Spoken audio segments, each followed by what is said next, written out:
안녕하세요. 네, 어제 아주 긴박했습니다. 페드가 제롬 파웰이 특별 성명서를 발표했습니다. 예?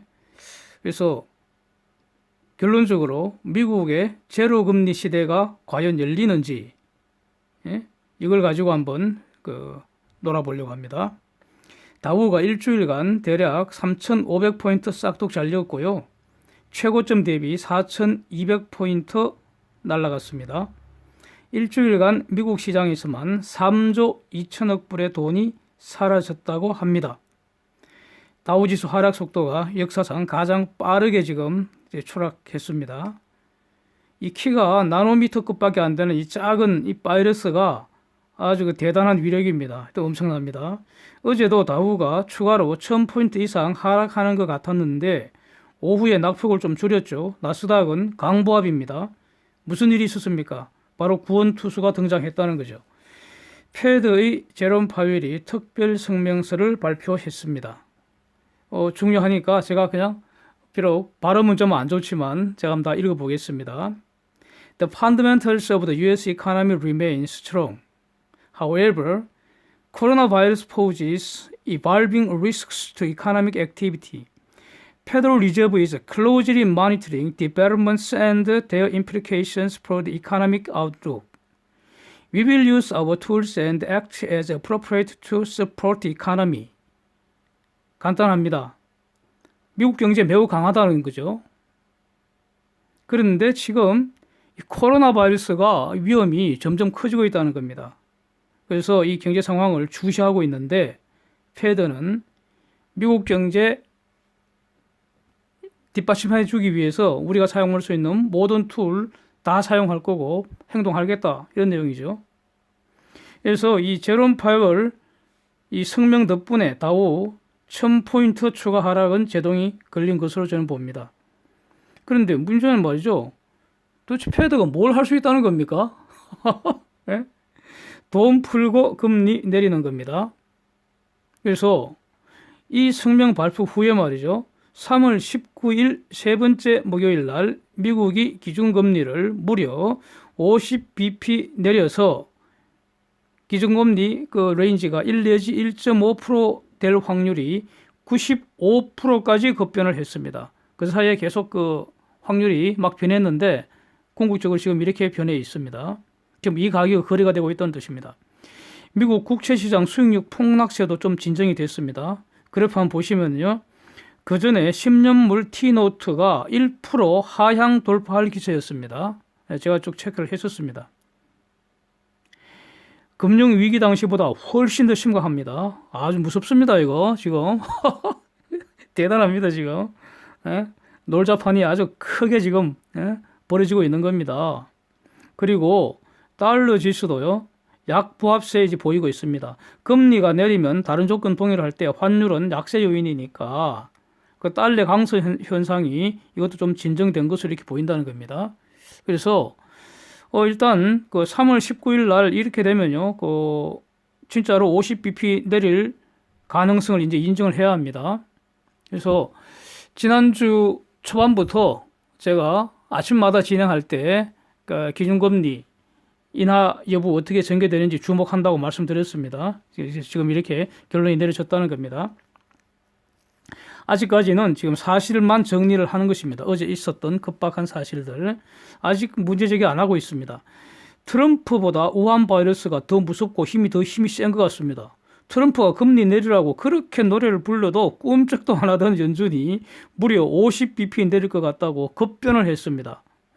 그리고 그 이후에 다시 트럼프가 다시 압박을 가하고 있습니다. 금리 또 내리라고 빨리 행동하라고. 더 나아가서요. 일부 분석가들은 19일까지 3주간 못 기다리겠다는 겁니다. 당장 내려달라는 겁니다. 방송 인터뷰 기회에 이렇게 주장을 하고 있습니다. 뭐 죽을 것 같다 이겁니다. 지금 죽을 것 같으니까 당장 내려달라는 겁니다. 자, 이제 두 가지 단기적인 쟁점을 문제제기 해보고요. 그리고 장기적으로 기준금리 제로 시대 열어질 건지 이거 같이 한번 생각해 보시죠. 1번 패드가 과연 우한 바이러스를 잡을 수 있을까요?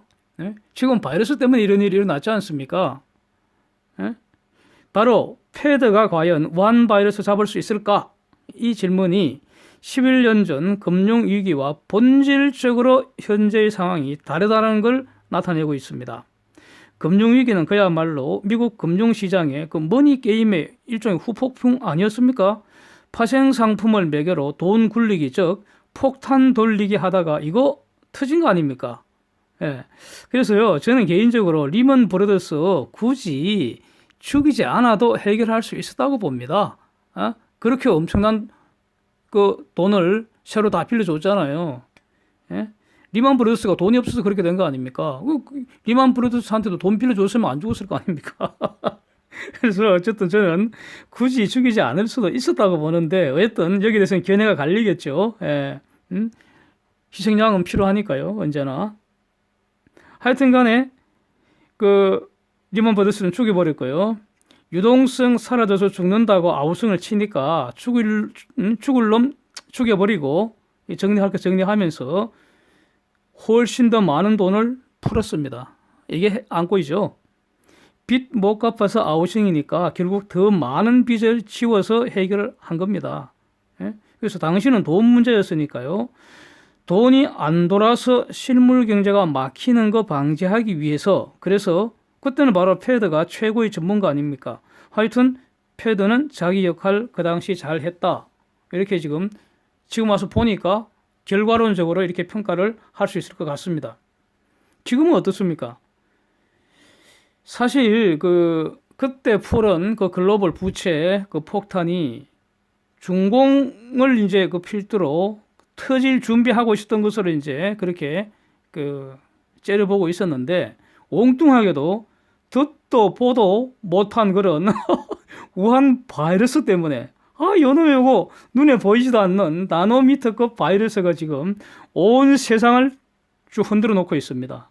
예? 미국도 지금 흔들어 버립니다. 그래서 이번은 금융의 문제가 아닙니다. 이거는 바이러스로 인한 실물 경제의 문제입니다. 바이러스를 잡아야 이게 해결이 되는데, 패드가 금리 내리고 돈 푼다고 바이러스 잡힐까? 이겁니다. 이게 질문의 내용입니다. 두고 봐야겠죠. 항상. 예. 제가 어떻게 알겠습니까? 저는 이런 문제 제기만 하면서 널리 이제 뒤따라가는 거죠. 그렇습니다. 더듬어 따라갑니다. 분명한 것은 10년 전 위기와 비교할 때 패드 영향력은 현저히 감소하지 않겠습니까? 바이러스 자체는 패드는 문외한이잖아요. 뭐 패드가 바이러스에 대해서 뭐 압니까? 예? 뭐 능력이 있습니까? 바이러스 잡는 능력 없잖아요. 예. 패드나 내나 뭐 똑같이, 뭐 우리나 다 똑같이 뭐. 예? 네. 그래서 패드는 바이러스에 대해서는 무력합니다. 그래서 지금 실물 경제가 마비되어서 소위 말해는 흑자 도산할 기업들 죽도록 내버려두지 않고 연명의 기회를 줄 수는 있겠죠. 금융 투자 시장에서 노는 그런 글로벌 저명 선수들, 뭐 얘들 중에는 우리가 익히 아는 뭐 골드만삭스도 있을 테고 JP 모건도 있고 다 있겠죠. 그 중에 대략 절반은 이번에 심각하게 쳐맞아 갔고요. 누가 지금 뒤지고 있는지는 곧 드러납니다. 그게 이러면은 3월 셋째 주 그 파생시장 만기일이라는 겁니다. 한국은 매월 둘째 목요일이잖아요. 예? 미국은 일주일 후에 금요일이거든요. 그래서 그때 1차적으로 드러난다는 겁니다. 누가 뒤지는지. 아직은 모르죠, 뭐. 예? 뭐 예컨대 뭐 도이체방크 같은 거 얼마나 거대한 글로벌 IB입니까? 예? 작년 내도록 망가졌잖아요. 예. 그래서 이런 지금 누가 위너인지 루저인지 아직은 모른다는 거죠. 그런데 루저들 사라진 유동성 보완하는 그런 제한적 효과는 분명히 있을 겁니다. 패드가 그러나고 막강한 기관이니까요. 글로벌 유동성 공급자 아닙니까? 예? 이 정도 효과이지 않을까. 즉 금융위기는 유동성 없어서 생긴 문제이기 때문에 패드가 유동성 공급함으로써 해결 가능했는데, 지금은 본질적으로 이건 유동성 문제는 아니죠. 물론 유동성이 지금 주식 그 평가 손만 날라간 것만 3조 2천억 불 어마어마합니다. 이것도 유동성 문제는 맞습니다. 여기서부터. 예. 그러나 문제의 본질은 바이러스죠. 바이러스 때문에 실물 경제가 수습됐다는 거 아닙니까? 그렇기 때문에 이게 그 패드의 완화 정책은 지극히 제한적이지 않겠느냐. 이렇게 봐야 되지 않겠습니까? 그래서 두고 봐야 되는 거죠. 어떻게 효과가 드러날지는. 이제 두 번째 쟁점은요. 과연 패드가 19일까지 기다리지 않고 적강 내릴까입니다. 이것도 아주 단기적으로 매우 중요한 쟁점이 되겠죠. 왜냐하면 빨리 내려라, 바로 내려라, 적강 내려라 하고 그 인터뷰 나와갖고 아우성 치는 소리가 지금 들리니까 말입니다. 예. 그러면 걔들은 또 일종의 로비력이 있잖아요. 로비할 수 있는 힘이 있잖아요. 우리는 서울에 앉아갖고 뭐 패드에 있는 사람들하고 전화할 수 있습니까? 우리는 못하죠. 그러나 그쪽에 있는 그 큰 선수들은 할 수도 있잖아요. 뭐 나름대로 뒷구멍이 있겠죠. 있다고 봅니다. 예. 그래서 지난주 주가 하락으로 날아간 돈이 3조 2천억 달러라는데 미국 시장에서 유동성이 이만큼 사라진 것은 분명합니다. 그런데 사실은 정확한 것은 모르고요. 또 이런 효과도 있습니다. 이게 그 각종 파생 상품으로 복잡하게 지금 합성 포지션 구축하고 있는 거는 11년 전 금융 위기 때나 지금이나 마찬가지입니다. 예, 예? 이건 동일합니다. 오히려 그 파생 상품 규모는 더 커져 있다고 봐야 됩니다.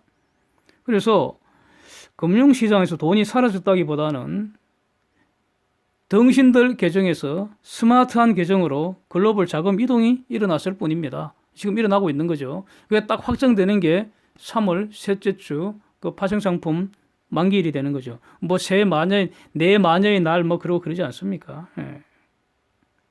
그래서 금리 적각 내리라고 징징거리는 것들은 지금 롱 포지션 레버리지 왕창 걸었다가 청산할 틈도 없이 속수무책으로 지금 폭락을 해버리니까 거기에 왕창 물려갖고 뒤지기 직전이라고 아우성 치는 거 아닌지, 예? 뭐 그렇게도 보인다는 겁니다. 아니 지금 레버리지 숏 포지션 구축한 사람들은 완전히 이건 살판 난 거 아닙니까? 지금이 바로 천국이죠 뭐. 그래서 왜 적각 내리라고 그러느냐? 미국은 3월 셋째 주가 선물 옵션 동시 만기일이라는 거죠. 그래서 롱플레이 선수들 사망 확인한 날이다 이런 뜻입니다. 제삿날이죠. 한국은 3월 둘째 목요일이고요. 네. 그래서 과연 이거 적각 내릴 것인지는 저는 매우 의문입니다. 이거 뭐 선수들끼리 시비가 갈리는데 지금 뭐 루저들 뭐 도와줄 일이 있습니까? 그럼 공정한 게임 어긋나잖아요. 그러나 하여튼 누가 알겠습니까? 이것도 두고 보는 수밖에 없습니다. 그래서 적각 내리더라도 놀라지 않는다 이거죠. 네. 그리고 바로 한두 번 더 셋째 주에 이제 포지션에 청산되는데 확실히 이제 드러나게 되는데 문제는 이것도 바이러스한테 물어봐야 되는데 바이러스가 그 안에 꺾이겠습니까? 잡히겠습니까? 그렇지 않으리라고 봅니다. 예, 그래서 과연 이 적각 내린다고 해서 어떤 단기적으로는 물론 이제 상승 쪽에 영향을 주겠죠. 그리고 이미 어제 50bp 내리는 것이 시장에 반영이 됐습니다. 반영된 결과 다우가 1000포인트 추가 하락하다가 조금 회복하고 끝났습니다. 그게 50bp 내리는 걸 반영한 겁니다. 그렇게 봐야 됩니다. 시장은 아주 스마트합니다. 그리고 나스닥이 강보합으로 마감됐다는 것은 금리 인하의 효과, 혜택을 나스닥에 있는 기업들이 아마 좀 더 좋게 여기는 모양이죠. 그 말은 뒤집어 말하면 나스닥에 있는 기업들이 부채가 더 많다는 뜻이죠. 뭐. 예. 다우에 있는 기업들은 그야말로 초우량 기업들 아닙니까? 걔들은 뭐 현금이 쌓여서 있을 테니까. 자, 그렇게 좀 보여지고요. 물론 더 계속 살펴보겠습니다. 그런데 여기서 이제 장기적으로 말이죠. 이놈의 바이러스가 결국 미국도 제로 금리 시대 여는데 아주 결정적 역할을 하는 거 아닌지 매우 주목된다는 겁니다. 제가요, 지난 가을부터 미국도 결국 그 장기적으로는 제로금리 갈 수밖에 없지 않겠는가, 이런 취지의 영상을 제가 올린 바가 있습니다. 자, 지금도 말이죠. 어제 그 발표된 그 코어 PCE 물가지수 보면 1.6%입니다. 물가지수가. 이거, 그, 유로나 일본에 비하면 매우 높지 않습니까? 그래서 이 물가지수 1.6%를 고려하면은 미국의 국채 수익률들, 즉, 실질금리는 이미 마이너스입니다, 지금. 만약 이번에 50bp 내리면요.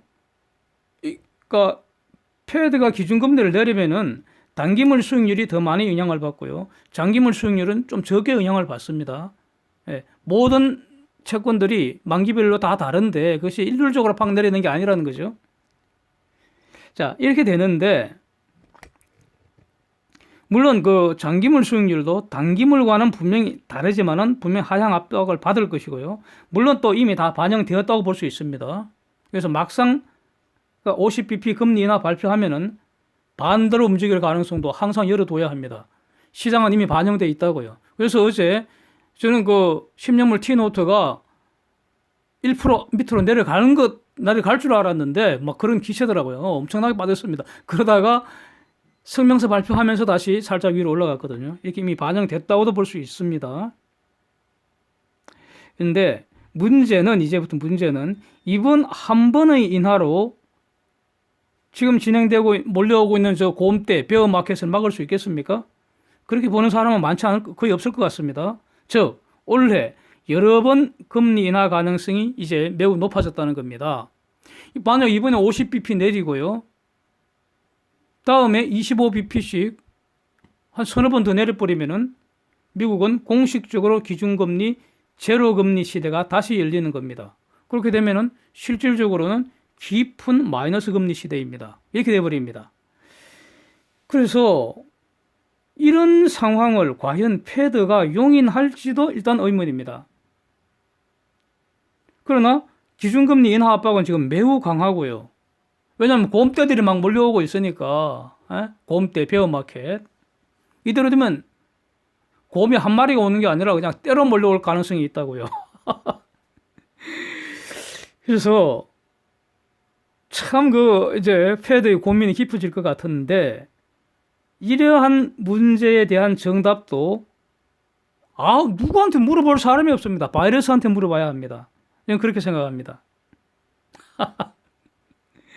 그래서 지금 신나게 놀자판이 다시 바뀌는 상황인 것 같고요. 그래서 지금까지 하여튼 그래왔듯이 차분하게 또 냉철하게 계속 추적해 가겠습니다. 한국 바이러스 재앙 사태 이거 지금도 밑빠진 독에 물 붓기 상황이 지속되고 있기 때문에 한국도 상당 기간 더 심각해질 것으로 저는 생각합니다. 오늘 9시 기준 3,000명 넘으리라고 저는 예상을 하고 있었는데 사진에서 보시는 것처럼 2,931명 환자 발표됐습니다. 오후 4시에 이제 추가 발표가 또 있는 거죠. 지금은 대구, 경북이 주목을 받고 있지만 사실 잠재적 위험은 수도권, 부울경 등 저는 더 위험하리라고 저는 보고 있습니다. 개인적으로. 사람이 더 많기 때문입니다. 대구, 경북 상황이 특별히 더 심각할 이유가 없습니다. 저는 그렇게 봅니다.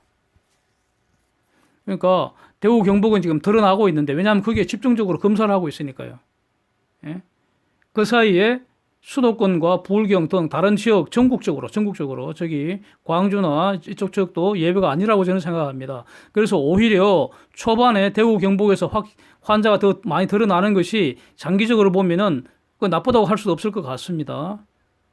거의 비슷한 상황에서 전국적으로 지금 이렇게 확산되지 않을까 저는 이렇게 보고 있습니다. 매우 우려됩니다.